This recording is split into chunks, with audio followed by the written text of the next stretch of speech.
Good morning, guys. Welcome to AMX90, your most important investment. It's 5:45 in the AM. We're coming to you from a little bit different of a scene. So as you all start to roll in here, which I hope we do have some viewers, albeit it's 5:45 in the morning, I'm going to share it on my personal page. And if you get some value from this today, I'd ask you to do the same if you don't mind. Share it, tag a friend. A little skeptical as the amount of views we're getting this morning because it's so early, but we're going to give it a shot anyway.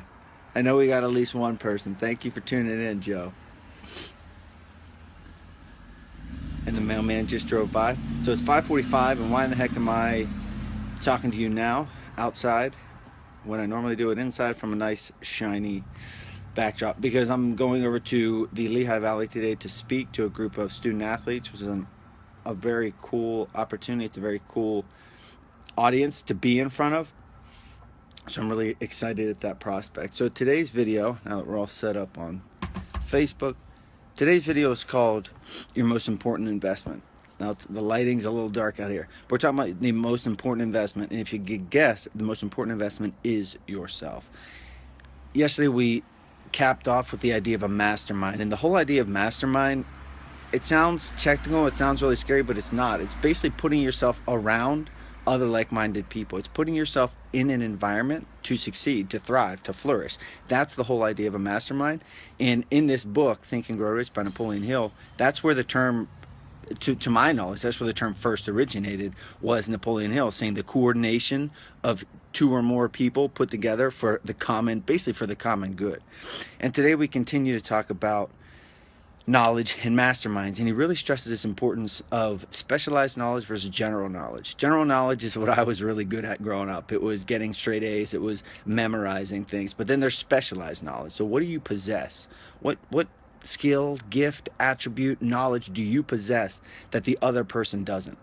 Now, you don't have to be an entrepreneur for this to matter. If you're I always reference teachers because I was a teacher, but if you're a teacher, what makes you a better social studies teacher than the next guy or the next girl? You're going to have to clearly state that in your interview. So there's that gift of not just possessing generalized content knowledge or the pedagogy, to throw out there an educational term, but also the specialized knowledge. What extra gift can you add to it? Rack your brain.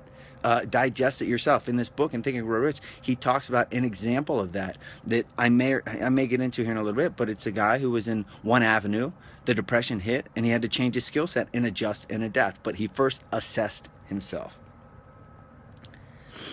And then Napoleon Hill goes on to say the importance of continued education. Continued education. He says, successful men in all callings never stop acquiring specialized knowledge related to their major purpose, business, or profession. Successful men never stop acquiring specialized knowledge. My specialization is leadership. It's taking people from here to there. What is your specialized knowledge, and how can you continue to grow it? Again, in education, it's through continuous education credits. You take classes to acquire more knowledge, you get paid more, there's incentive there. How can you do that same thing? How can you continue your specialized knowledge? Right here, I think this book costs, I don't know, $11. That's how you can read. This is another interesting concept. He says this. He's talking about continuous education, and he's placing the value on things that you pay for versus things that you get for free.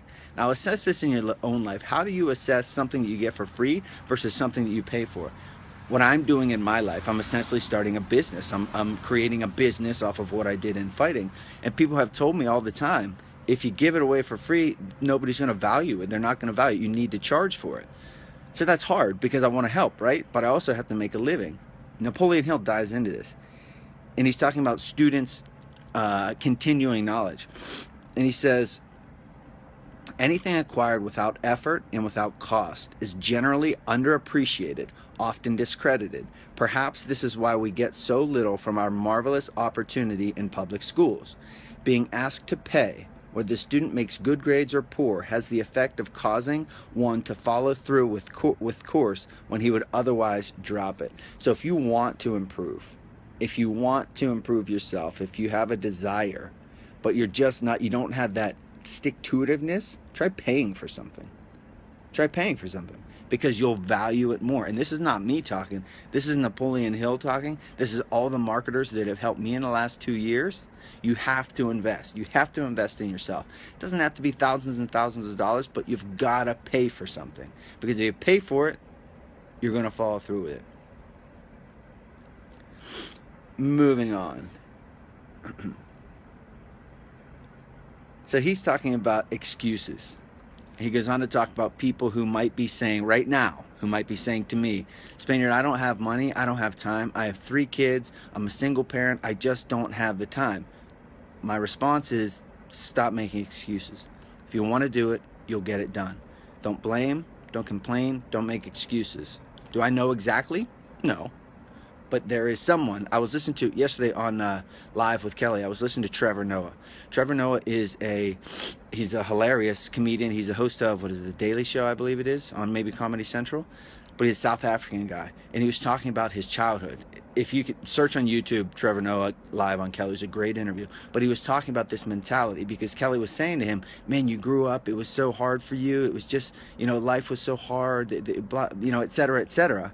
And he said, no, I didn't think that because recently I went to Brazil and I went to the favelas and I realized that they have it so much worse than I had it growing up. And he said, when I grew up, there was community around me and they were all going through the same thing.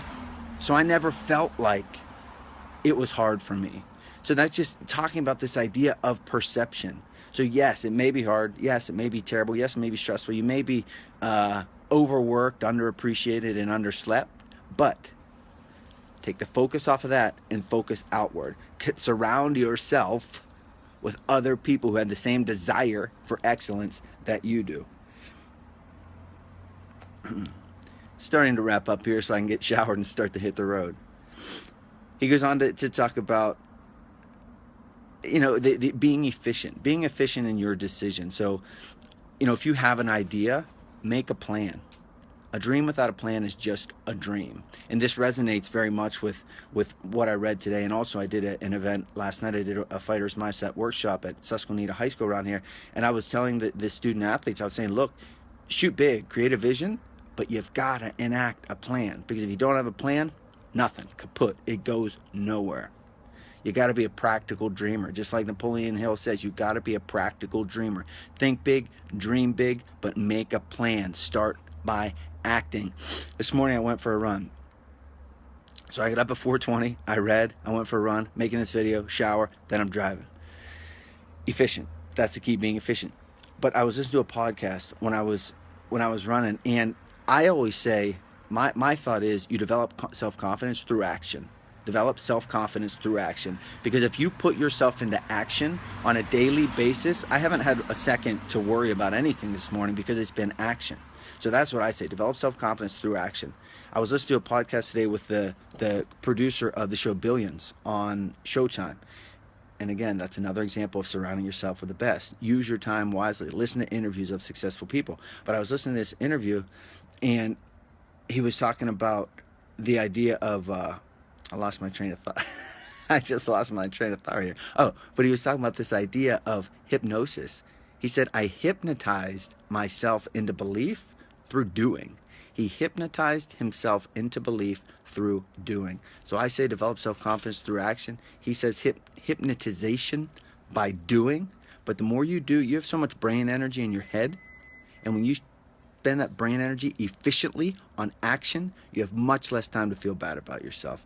So I appreciate you guys tuning in. And, it was a little bit early. I'll be back to 6:30 tomorrow morning.